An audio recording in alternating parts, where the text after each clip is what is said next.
Hello, everyone. I'm going to do a quick update to my reading, and Socks is helping today. Look at this angle. He's on my lap and he's been singing, and he suggested that we do a little update. Now, if my phone suddenly falls, it's because it's resting against a mug on a cushion over the edge of my chair, so it's precarious to say the least.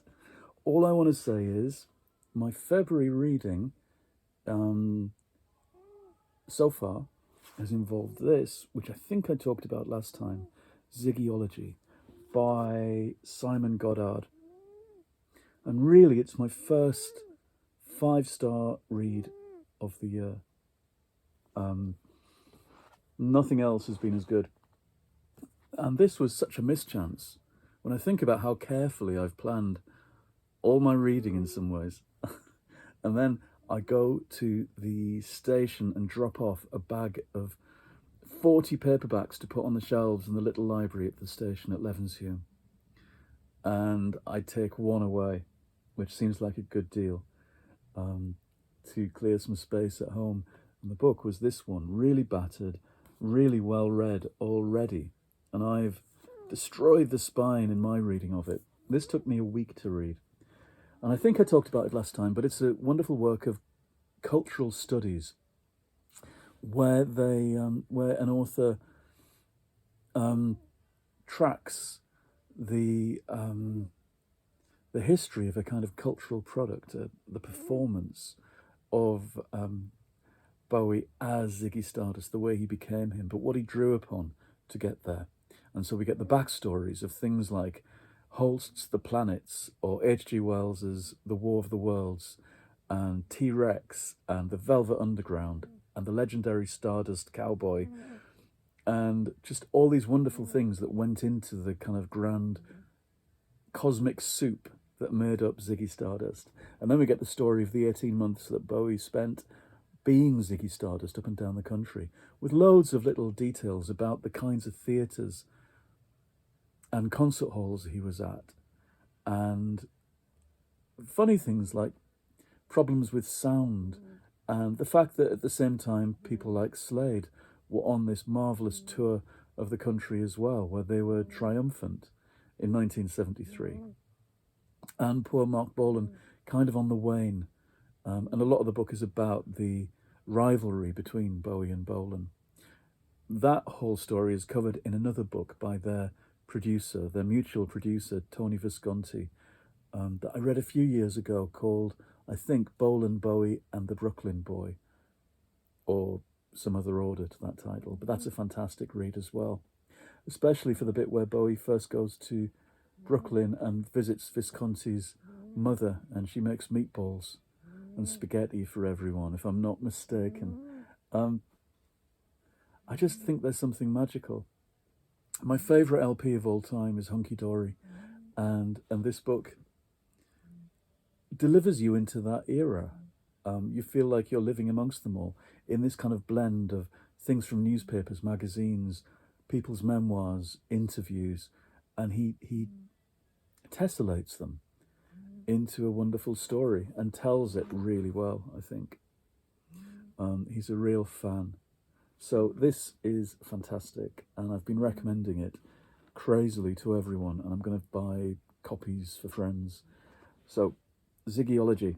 And then, since my friend Stuart's visit last weekend, when we went to the theatre and went out for dinner a couple of times, 2 or 3 times, and ran about the town and did bookshops and record shops and saw friends and went to Canal Street, and he dropped me an advance copy of his new novel, the second in his mystery series, Death at the Playhouses.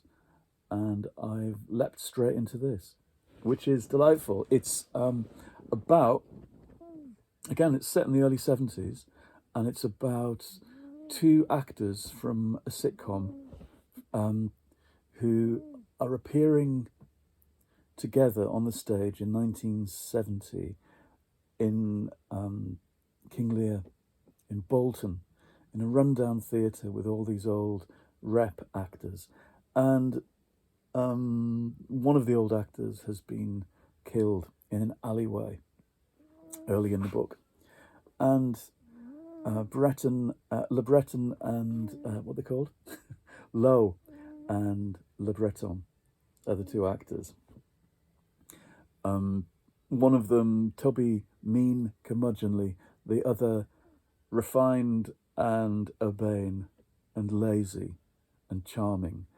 It's a beautiful kind of couple for being foils to each other, set off to investigate in a kind of completely amateur and ramshackle fashion. I'm about a third of the way through. I started night before last, just at the point when I should be reading Kindle books. That was my plan. I pick up a book that's going to fill my bags when I go about the place. But that's the way of reading, isn't it? You pick up what you want next to read most, and you carry it with you wherever you go. That's what reading's about. I remember being a kid and kind of hugging books to myself, as if people could kind of prize them off you somehow if you didn't protect them. So this will be in my hands for the next couple of days, I think. One of the things he does so well is conjure up the fabric and the texture of the place and time. In this case, this kind of slightly seedy northwestern town, and all the kind of pubs, the grimy pubs with their sticky carpets and reeking of booze, and the restaurant with its flavourless soul in white sauce that one of the characters eats at some point, and you can feel that kind of, you can taste just about that all that terrible food of the time, and the fag smoke and the buses and the diesel smells of towns like that. You can smell the past. That's what you can do in this, and taste it almost. So this is my next couple of days, and after that, hopefully there'll be some kindling. I've just bought a couple of Kindle books from suggestions. I look at other YouTubers and always fall for the suggestions, and then when something's reduced on Kindle, it's like wham, the money's spent, and it's not even like spending money, is it? Terrible, really. Okay, I hope everyone's well. Bernard Socks, are you going to say goodbye to everyone? Are you? Can you hear him singing? Maybe. Yes, there he is. He sings with utter contentment, don't you? It's almost like snoring, but mostly it's singing. Whoop. Okay, everyone. He's going to knock everything off, I think. I will talk to you all again soon. Take care. Goodbye.